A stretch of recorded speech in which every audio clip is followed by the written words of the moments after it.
예수님의 시체를 아리마대 사람 요셉이 요구하여서 새 무덤에 잘 안치합니다. 57절 말씀을 같이 57절부터 같이 읽겠습니다. 시작. 저물었을 때에 아리마대의 부자 요셉이라 하는 사람이 왔으니 그도 예수의 제자라. 빌라도에게 가서 예수의 시체를 달라 하니 이에 빌라도가 내주라 명령하거늘 요셉이 시체를 가져다가 깨끗한 세마포로 싸서 바위 속에 판 자기 새 무덤에 넣어두고 큰 돌을 굴려 무덤 문에 놓고 가니. 아멘. 요셉에 대해서 몇 가지로 소개를 해주고 있는데요. 아리마대 출신의 사람이다 이렇게 표현을 하고 있습니다. 아리마대가 정확하게 어디 지역인지는 알지 못하지만은 하여튼 아리마대의 출신 사람이었고 또 부자라고도 이렇게 표현을 하고 있습니다. 그래서 저가 자기를 위한 무덤을 바위 속에다가 새롭게 파두었다 이렇게 말하고 있습니다. 그 정도로 부자였었던 거죠. 그리고 마가복음 15장 43절 그리고 누가복음 23장 50절 말씀을 보니까는 요셉은 산헤드린 공회의 의원이었었어요. 산헤드린 공회라고 하면은 당시 유대인들의 최고 의결기관입니다. 우리나라에 빗대어 보면은 국회의원이자 또한 법관이었었던 거죠. 그러니 명예도 있고 또 권력도 있고 세상적으로는 굉장히 크게 출세한 사람이었었죠. 근데 또 오늘 57절 말씀을 보니까는 마지막에 그도 예수의 제자다 이렇게 또 표현을 하고 있습니다. 그도 예수님의 제자다. 전에 보면은 이 공회에서 예수님을 죽이기로 결의한 바가 있었어요. 그 자리에 여기 아리마대 사람 요셉도 있었었던 거죠. 그러나 그는 이 결의에 찬성하지는 않았었던 겁니다.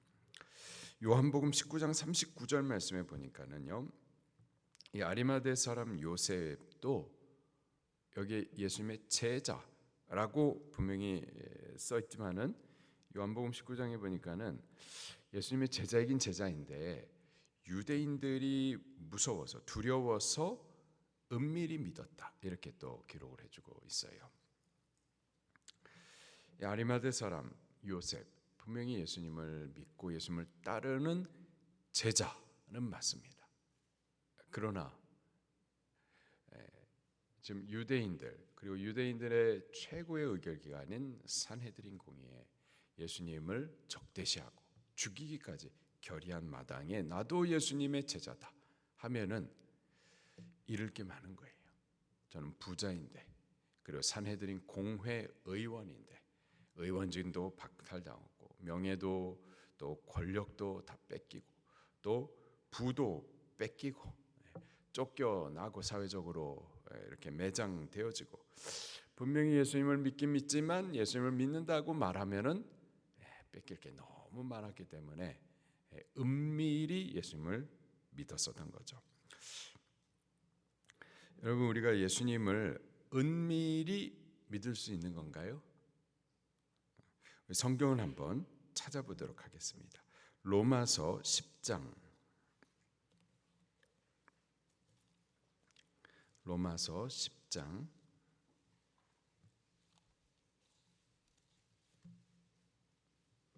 9절부터 10절 말씀입니다.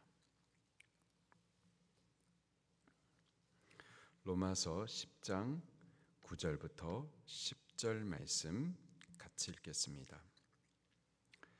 시작. 내가 만일 내 입으로 예수를 주로 시인하며 또 하나님께서 그를 죽은 자 가운데서 살리신 것을 내 마음에 믿으면 구원을 받으리라. 사람이 마음으로 믿어 의에 이르고 또 입으로 시인하여 구원에 이르느니라. 아멘. 두 가지를 말씀하시는데요. 우리가 예수님을 믿는다 우리 마음으로 확신하는 거예요. 그러나 이게 또 전부가 아니고요. 입으로 시인하는 거예요. 공적인 고백이 분명히 있어야 되는 거죠. 나도 예수님을 믿는다라는 분명한 공적인 고백이 있는 겁니다. 공적인 고백이 있을 때는요, 반드시 박해가 있는 겁니다. 근데 그 두 가지를 다 해야 되는 거죠. 마음으로도 믿고 또 입으로도 시인해야만 하는 겁니다. 또 찾아보도록 할게요. 마태복음 10장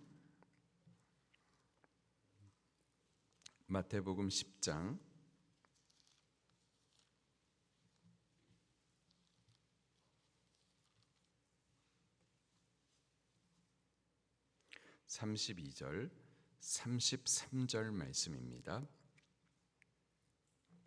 마태복음 10장 32절 33절 시작. 누구든지 사람 앞에서 나를 시인하면 나도 하늘에 계신 내 아버지 앞에서 그를 시인할 것이요, 누구든지 사람 앞에서 나를 부인하면 나도 하늘에 계신 내 아버지 앞에서 그를 부인하리라. 마지막 심판의 자리에서 예수님께서 그 백보자 심판 자리에 앉으셔서 한 사람 한 사람을 심판하실 텐데, 우리가 이 땅에서 공적으로 예수님을 나의 주, 나의 그리스도라고 시인하게 되면은 예수님께서도 그를 위하여서 변호하시고 또 그를 당신의 사람으로 시인해 주시겠지만, 부끄러워서 우리가 세상 가운데서 예수님을 부인하게 되면 주님께서도 우리를 부끄러워하고 부인하신다라는 거죠. 절대 우리가 마음으로만 믿는 것이 전부일 수는 없고요. 분명히 이 세상 가운데 믿는 사람으로 우리 자신을 드러내야만 할 겁니다. 드러나지 않을 수가 없어요. 예수님을 믿으면 믿는 사람으로서 이 세상 가운데에 분명히 구분될 수밖에 없습니다. 세상은 세상의 길이 있어요. 그러나 믿는 우리는 하나님의 말씀의 길이 있거든요. 우리가 말씀으로 따라가면 반드시 세상과 거스리게 될 수밖에 없어요. 거스르기까지 그 말씀을 뒤따라가는 자들이 예수님을 믿는 자들인 거죠. 자, 그런데 이 아리마대 요셉은 잃을 게 너무 많은 거예요. 내가 예수님을 믿는다고 드러내면은 잃을 게 너무 많으니까, 그러니까 조용히 은밀히 예수님의 제자로 그렇게 믿었었던 겁니다. 그러나 그가 계속 또 그렇게 은밀히 예수님을 믿었는가? 그렇지 않아요. 58절 말씀에 보니까는 빌라도에게 가서 예수의 시체를 달라 하니 이에 빌라도가 내주라 명령하거늘.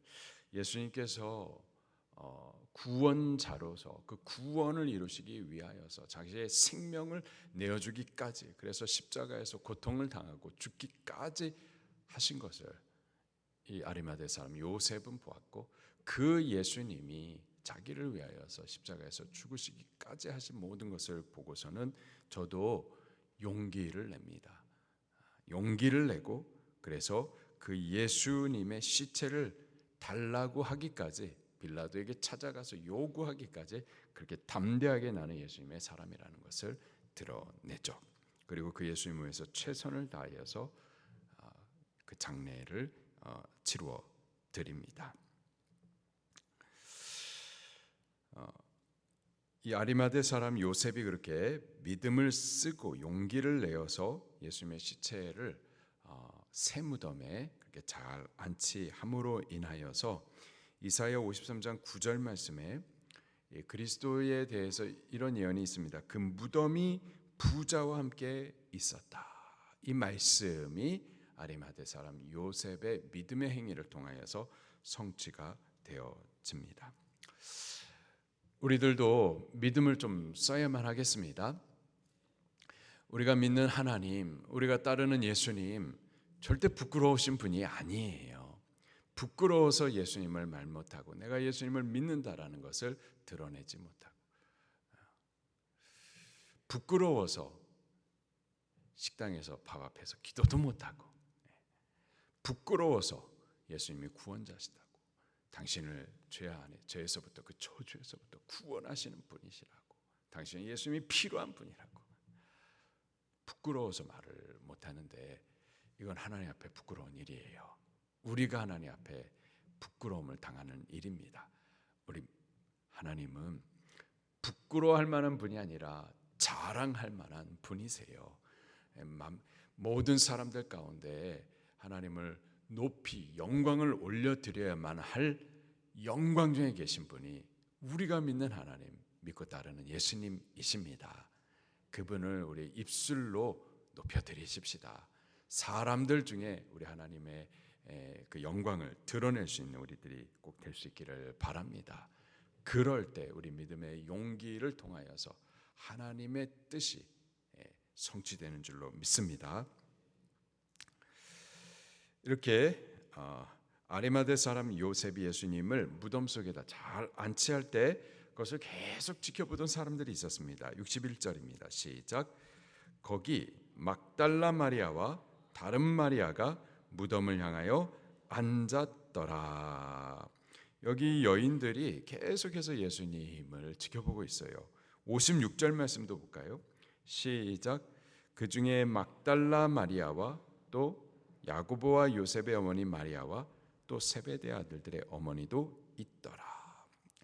예수님께서 십자가에 달리실 때에도 이 여인들은 계속해서 예수님을 지켜보고 있었죠. 계속해서 예수님을 따르고 있었습니다. 그리고 못 박히실 때에도 따르고 있었고, 무덤 속에 이렇게 안치할 때도 따르고 있었고, 그리고 바로 이들이 예수님의 부활의 새벽에 그때에도 예수님께 향품을 발라드리기 위해서 갔다가 예수님의 부활의 또 증인이 되어지게 되죠. 제자들은 지금 도망가고 없고요. 이 여인들이 예수님의 부활을 맞는 그 첫 번째 증인 가운데 한 사람이 됩니다.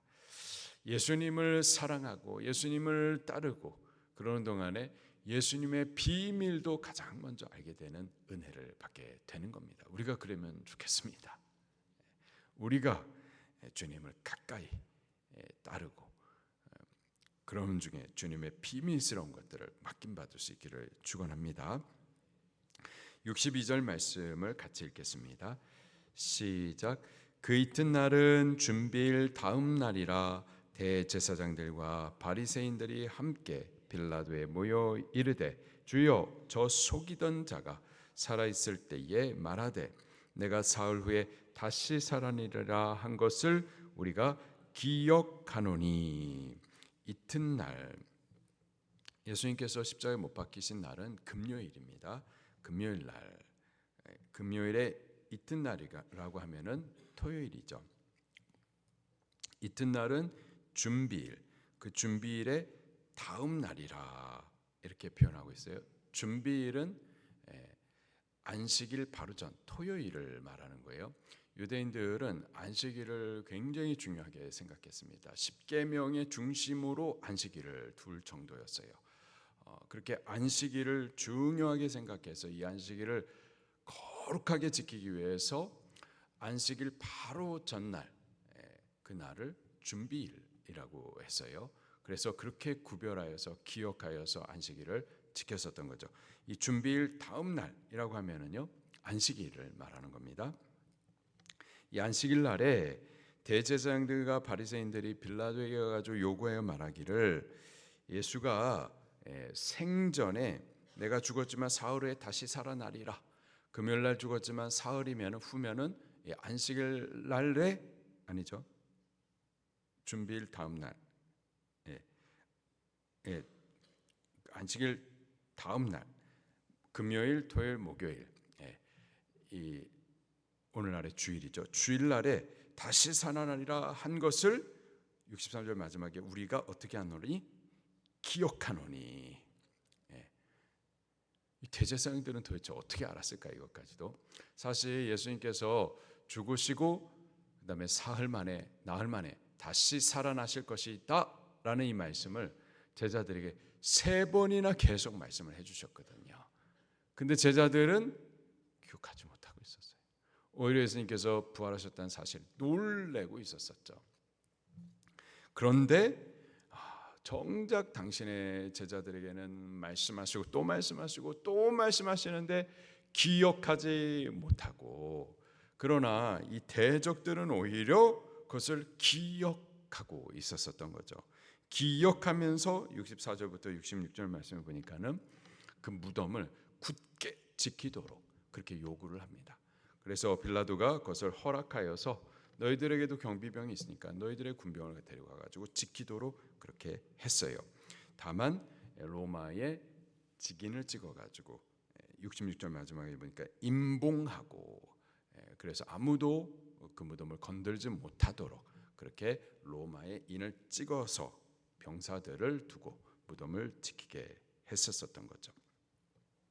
그렇게 대제사장의 군병들이 이 무덤을 지켰지만, 그래서 예수님의 부활을 어떻게 하든지 막아보려고 했지만, 그러나 예수님의 부활을 막을 수가 없었었죠. 오히려 믿지 않는 자들이 예수님의 부활을 막으려고 군병을 두기까지 해서 역사적인 증인이 되어버립니다. 예수님 부활의 증인이 되어버려요. 예수님의 부활은요, 역사적인 사실입니다. 예수님 죽으셨어요. 그리고 부활하셨습니다. 이는 사람이 만들어낸 얘기가 아니고요, 제자들이 만들어낸 얘기가 아니고요, 이는 역사적인 사실이에요. 예수님의 부활을 막아보려고 했었던 대제사장의 군병들이 예수님 부활의 첫 번째 증인이 되어질 정도로 이는 사람이 만들어낸 얘기가 아니라 역사적인 사실입니다. 아무리 믿으려 하지 않고 아무리 그 사실을 부인하고 감추려고 해도 감출 수 없고 덮을 수 없는 진리, 예수님 부활하셨습니다. 그가 사망의 권세를 이기시고 우리의 구원을 다 완성하셨습니다. 그리고 우리도 예수님처럼 부활합니다. 사망의 권세를 이기고 부활하여서 다시 죽지 않는 영생으로 올라갑니다. 이것도 예수님의 부활이 역사적인 사실인 것처럼 반드시 우리들 가운데도 일어날 줄로 믿습니다. 우리는 죽음을 두려워하는 것이 아니고요, 죽어도 다시 사는 부활과 영원히 죽지 않는 천국, 이것을 위하여서 사는 겁니다. 예수님께서 죽음을 피하셨다면 부활의 영광도 있을 수가 없어요.